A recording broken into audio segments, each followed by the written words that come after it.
4 de la tarde, 21 minutos, las 3 noticias del día, y la primera tiene que ver con los bombardeos y con los niños en la guerra. Sigue el debate, sí, y sigue la discordia sobre este tema, niños menores en la guerra en Colombia. Y sigue sobre todo los diferentes pedidos de entidades como la Defensoría para frenar estos bombardeos. En total, 15 menores de edad han muerto por bombardeos adelantados por las fuerzas militares entre agosto y noviembre de este año en Guaviare, Amazonas y el departamento de Arauca. La cifra fue confirmada oficialmente por Medicina Legal y terminó reactivando este debate, en especial por cuenta del cambio de posición del presidente Gustavo Petro, quien cuando era senador y cuando estuvo en campaña aseguró que no se podían utilizar este tipo de estrategias militares por el riesgo que precisamente implicaban. Sin embargo, él está, en este caso, está sosteniendo que sí se actuó bajo el derecho internacional humanitario y que desconocía la presencia de menores. La Defensoría está pidiendo entonces que paren estos bombardeos porque ya habían advertido los riesgos por el tema del aumento en el reclutamiento de menores, y hace unos pocos minutos, con la firma de 30 congresistas, entre ellos 3 del Pacto Histórico, la Cámara de Representantes está impulsando una moción de censura en contra del ministro de Defensa y Jorge Alfredo. La Fiscalía y la Procuraduría iniciaron sus propias investigaciones. Pero claro, y hay que investigar que esto no se quede ahí. Ya hablaremos con don Álvaro y don Pedro de este tema, los menores en la guerra en Colombia. Y sigue el otro escándalo, el escándalo político de las últimas horas y de los últimos días, tras la revelación del medio sueco Expressen sobre la vida de lujos de la ex primera dama Verónica Alcocer. ¿Por qué digo ex primera dama? Porque a nosotros nos dijeron que ellos ya partieron cobijados. Ya no eran marido y mujer. El presidente dijo que ellos ya no son pareja hace un tiempo. A raíz de la lista Clinton. A raíz de la lista Clinton, pero no se especificaron en qué momento dejó de cumplir funciones, además de primera dama. La doctora sigue Verónica, fungiendo, ¿no? como primera dama. Nadie dijo, ¿no? O no, pero hay que decirlo. El escándalo sobre la ex primera dama de Colombia, Verónica Alcocer. Y sobre todo porque no se sabe si terminó o no esa sociedad conyugal, que es la que respalda el cargo de primera dama. Se acabó el amor. Ay, presidente. ¿Cómo? El amor. Se nos rompió el amor. De tanto usarlo, de tanto loco abrazo, sin medida. Bueno, pero vamos a estar con la información para que, ¿qué pasa? ¿Se puede acabar el amor? Se acaba el amor no es eterno. ¿La perdimos? La energía sí es eterna. ¿Ah, sí? ¿Pero usted está triste, presidente, por eso? A veces me deprimo, a veces recuerdo bellos momentos, pero... y me quedo dormido pensando en ella, y como nadie me despierta, entonces no es por eso. No puedo soñar. Claro. Yo quería soñar.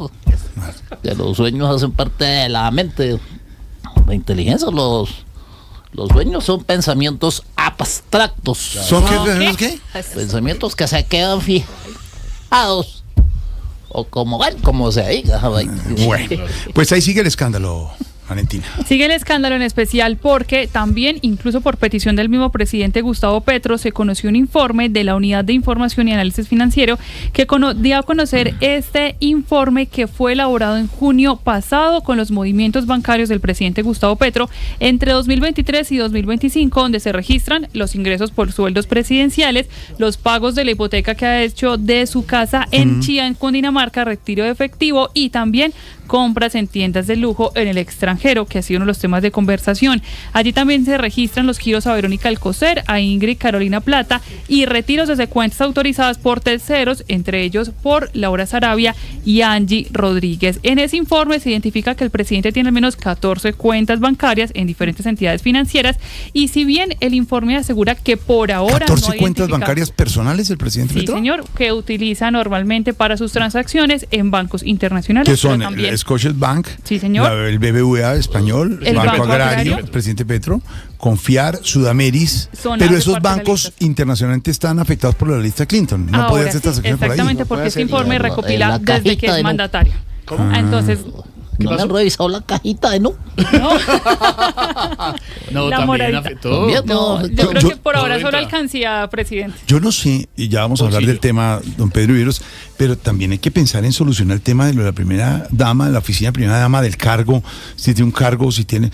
Venimos hablando de eso hace días. Sobre todo porque desde que comenzó este gobierno, hace años. Hay una cosa, Jorge, que yo no sé si ustedes recuerdan que hace un mes y medio, 2, ella entró a una cárcel de Colombia que se llama La Picota. Sí. Entró y en Barranquilla también hizo Entonces es importante saber en qué condición, porque ella puede perfectamente como un ciudadano ir a visitar, pero lo que yo vi era una especie de visita muy particular de alguien como un funcionario, como un representante del del gobierno, porque le hicieron pues una bienvenida oficial. Es que lo hablaron ustedes aquí y tal. con don Álvaro hace unos días. Aquí hay que definir si es un funcionario, si la primera dama, representa o no el gobierno. Pero dicen que no están divorciados o no. Pues digo que en documentos oficialmente no. Claro, pero ella estaba cumpliendo hasta las funciones. Yo no sé, Valentina, ¿cuándo fue lo del Fue hace poco, no, exactamente. El último evento público fue en el funeral del Papa Francisco. Exacto. Ella efectivamente fue en representación de Colombia porque en ese momento el comunicado de la Cancillería la nombró a ella como parte de la delegación colombiana. Pero es que el propio presidente de la República fue el que dijo, a raíz de la lista Clinton, que incluyeron a la primera dama, que es que ya no era la primera dama porque no están casados. Pero él dice están separados y que por eso no la deberían haber incluido, pero otra cosa es la sociedad conyugal. Pero usted, claro, es que usted puede decir estoy separado o no separado, pero hay una cosa, un divorcio. Digamos, ahí hubo matrimonio civil, ¿sí? Sí. Entonces tiene que, el señor abogado Mauricio Tirana, tiene que solucionar la sociedad. Eso no existe, entonces siguen siendo casados, ¿sí? La Biblia. La Biblia considera la visita a los presos como un mandamiento de amor y misericordia. Los actos de misericordia. Basado en pasajes como Mateo 25:36. Que decía 25, la sumamos 36. Jorge, ¿Cuánto nos dan? 15.8. No, señor, ¿cómo le va a dar eso? 25, Mateo 25. Lucas 36. Mateo y Lucas. Pues depende, eso es lo que recogieron en la última cena. Cada uno puso su plata. Y a mí me deja hablar don Pedro, que es que no me deja hablar con ellos. Bueno, presidente, yo solamente quería recordarle pues que en Panamá eso fue un rollo. No me recuerde porque... Yo no sé si sea cierto para o no. que sepan, la pasé delicioso. Es que quiero ponerlo en su contexto para que no malinterpreten lo que quiero decir. Ese rollo de lo que ocurrió en Panamá también deja como unas huellas de una relación, bueno, pero eso pues, que no estaba funcionando. Eso lo dijeron en otro canal. Pero que hasta hace poco sí estaba ejerciendo la primera dama. Todo eso se debió resolver en su momento. Y entre los además tienen todo el derecho de separarse. Y entre los gastos y todo, el informe, como dice Valentina, es clarísimo en que no hay ningún delito. No hay delito establecido hasta el momento, pero sí pide más claridad, un análisis más profundo para aclarar esos puntos y esas respuestas que todavía no se tienen tan claras. Por ejemplo, si la primera dama sigue recibiendo un sueldo o aportes económicos, teniendo en cuenta que no se ha renunciado. Está clarísimo, por ejemplo, en la Constitución, el vicepresidente, reemplazo temporal o definitivo del presidente. Y el presidente lo puede nombrar, el gobierno puede decir, usted es ministro, usted ocupa tal cargo. Pero no y ahí lo dejan empieza a uno tampoco. Entonces me nombran como ministra y si no dejan de ejercer, pues no. Pero es decir, perdónenme, ¿una primera dama tiene un cargo? Sí, claro. O sea, por ser solamente la oficina de la primera dama. Exactamente, recibe los recursos. Funciones. Pero ella no tiene un cargo, ahí... ella no tiene un cargo como tal. Es lo que decían Álvaro y Pedro hace unas semanas, hay que resolver. Pero digo, ¿es una representación de un país? Pues si es primera dama, sí, pero si están separados. Pero Jorge, mire, usted sabe muy bien que aquí hubo un caso de un mandatario que se separó tan pronto terminó su gobierno, que fue el expresidente Julio César Turbay Ayala. Sí. Pero eso no hubo un escándalo ni hubo unos problemas dentro del mandato. El presidente Turbay y doña Nidia cumplieron sus funciones hasta el último día de mandato. Y el último año estaban separados. Y el último año estaban separados, pero no hubo nada de escándola ni nada, y al final pues se terminaron separándose. Pero eso no fue un motivo. Tercera del día, Valentín. Don Álvaro, iba a decir algo. Sí, ese tema institucional de la primera dama es complicado por lo que habíamos hablado la otra vez. Sí. Cuando yo estaba en Presidencia de la República hice un decreto que firmó el presidente creando el despacho de la primera dama para evitar esa zona gris, donde no era un cargo, pero había un despacho con unos funcionarios, un presupuesto, y existía dentro del organigrama del Estado. Eso lo tumbó el Consejo de Estado. Hace pocos meses también tumbó la posibilidad de reconocerle unos viáticos a la primera dama porque es que no tenía un cargo. Entonces estamos en un limbo jurídico ahí que es un poco infantil. Pues la señora existe, claro, las primeras damas existen, ejercen funciones. En la época que le hablo, pues la despacho de la primera dama a cargo de Ana Milena Muñoz de Gaviria creó nada menos que Batuta, Batuta ¿cómo se llama lo de las becas? Y lo de las becas de Colfuturo. Colfuturo, es una cosa importantísima que hacía doña Ana Milena. Claro. Miles de ciudadanos en el exterior. Y que es que no existe el despacho de la primera dama. Y fueron gestiones de ella, no del presidente. Claro. Pero pues hay un vacío jurídico, ahí hay que sacar una ley pues para poder. Pero es que el que salió a decir que ya no era primera dama. No son solo de Petro, sino de las instituciones. El que salió a decir que ya no era primera dama fue el presidente cuando la lista Clinton. Sí, que para decir que no había razón para haberla incluido en eso. Ahora, como para salvarla. Si nos preguntábamos hace rato qué era la vida de la primera dama, porque la señora Verónica Alcocer desapareció del mapa hace un tiempo. Vivía en el exterior. No supimos nada de ella. Sí, el último evento ha sido justamente en el funeral del Papa. Pero que se quede bien alineadito, y está buena la propuesta, y lo han dicho aquí reiteradamente Álvaro y Pedro, que quede clarísimo eso.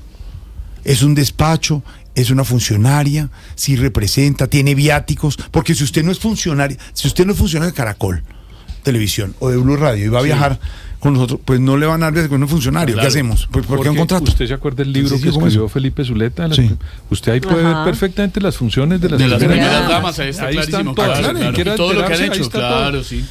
La tercera del día, internacional, la noticia. El presidente Trump dijo que no descarta la posibilidad de desplegar tropas estadounidenses en Venezuela, pero volvió a hablar de diálogo. Entonces, sí, señor, ¿qué? ¿Zanahoria, garrote, qué? Ese es parte como tal de ese ejercicio de presión que sigue implementando el gobierno de Donald Trump allí en Estados Unidos, asegurando que mantiene todos los operativos, el despliegue en el Caribe, pero que quiere llamar incluso al Nicolás Maduro para entablar una posible conversación. Esto se da luego, dictador, de que ayer Nicolás Maduro aseguraba que se quería ver y hablar con Trump face to face. Está cantando y todo.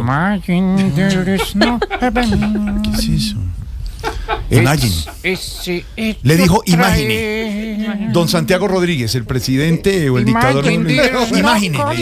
Es que a Maduro le vale todo. ¿Por qué Santiago, contemos la audiencia, le echa mano Maduro a esa canción hablando de paz? Sí. Porque es que estaba, creo que en una de esas alocuciones que hace, y creo que la orquesta. De pronto el tipo empezó a tocar las primeras notas del piano. Me pone la canción tú ahí, compadre, por favor. Imagine, el gran John Lennon. Pero no dijo Imagine, dijo Imagine. Bueno, se soltó a hablar toda la cháchara que habla cuando le canción creada por John Lennon, por Beatles, soñando un mundo ideal, un mundo en paz, Santiago. La canción del mundo ideal, del mundo en paz, de un mundo en donde no hubiera guerra. Se soltó. Claro. Ay, véalo, cómo canta, véalo. Igualito.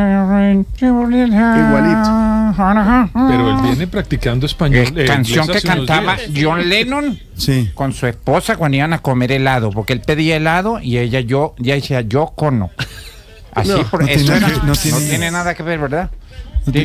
Ahora, lo cierto, Pedro, es que Valentina, lo cierto es que están hablando tanto Trump como Maduro de paz y de hablar y diálogo. Jorge. Pero eso sí, el portaaviones ahí enfrente, ¿no?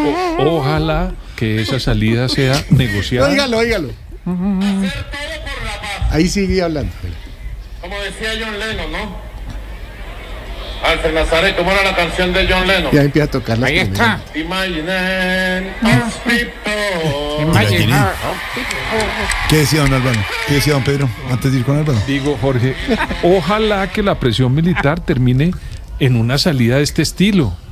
Además, Trump es un negociador. Trump es un señor que ha sido empresario y le gusta más negociar que hablar enfrentar y hablar. Ojalá que esto tenga una salida por esa vía, pero lo que sí está en la mitad de la negociación, Jorge, es el régimen, ¿no? Es un hombre que, si usted lee la historia, la biografía y las historias de las grandes negociaciones de Donald Trump, él lo que hace es presionar, arrinconar a sus adversarios económicos y luego abre la puerta de la negociación. Así ha trabajado siempre a lo largo de su historia inmobiliaria. Entonces, él le gusta eso, ese es su modus operandi. Y Maduro practicó inglés hace ya 2 semanas, ¿se acuerdan? Yo practico cada rato. Pero ¿yo qué?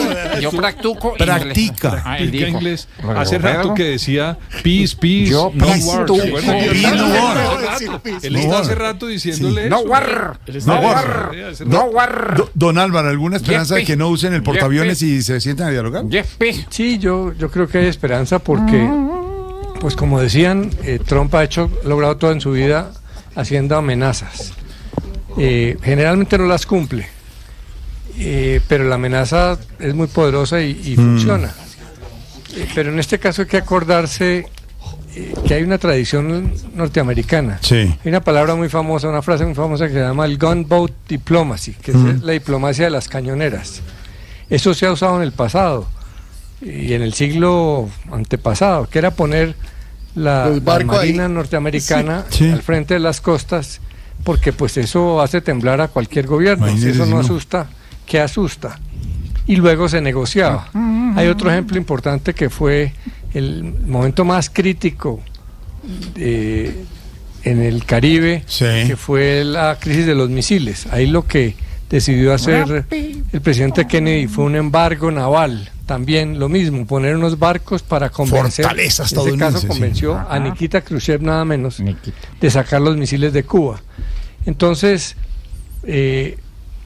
aquí se me está mezclando la necesidad de Marco Rubio de mostrar hechos en América Latina y de Trump de mostrar fuerza. Pero acuérdese lo que está pasando, y lo dijo el New York Times en un análisis muy claro, creo que fue el sábado. Sí. Como Trump cree en la tesis de que cada potencia mundial tiene derecho a su patio trasero, pues cree que puede mostrar éxitos en América Latina. Muchos países están alineándose a la derecha, y él, por ejemplo, salvó a Milei, entonces muestra que eso es parte de su mérito. Y trata de acorralar a los gobiernos de izquierda que están en un mal momento en América Latina, para mostrar, pues Rubio y él, que son los dueños y que ellos intervienen directamente en las elecciones y en los asuntos internos de los países, porque el patio trasero se maneja como ellos digan. Pues la noticia sigue siendo que el presidente Trump no descarta esa posibilidad de desplegar esas tropas estadounidenses, aunque hablan también de diálogo y hablar directamente con Maduro. Valentina, la ñapa. La ñapa tiene que ver con la amplia mayoría con la que la Cámara de Representantes de Estados Unidos terminó aprobando la ley que exige la publicación total de todos los archivos Epstein. Esto en medio de los nuevos correos que se han conocido relacionando al presidente Donald Trump de que estaría mencionado como tal en esos archivos. Fueron 427 votos a favor, solo uno en contra. Y ahora la iniciativa pasa al Senado de Estados Unidos y de aprobarse pasaría a que sea firmado por el presidente Donald Trump, que se ha mostrado bastante reacio a publicar esos archivos. Jorge Alfredo. Las 3 del día y la ñapa, 4:38. Vamos comenzando este Voz Populi de martes, semana corta, y hoy juega Colombia. Estamos en modo fútbol porque juega Colombia y nos vamos para el Mundial y estamos con la selección.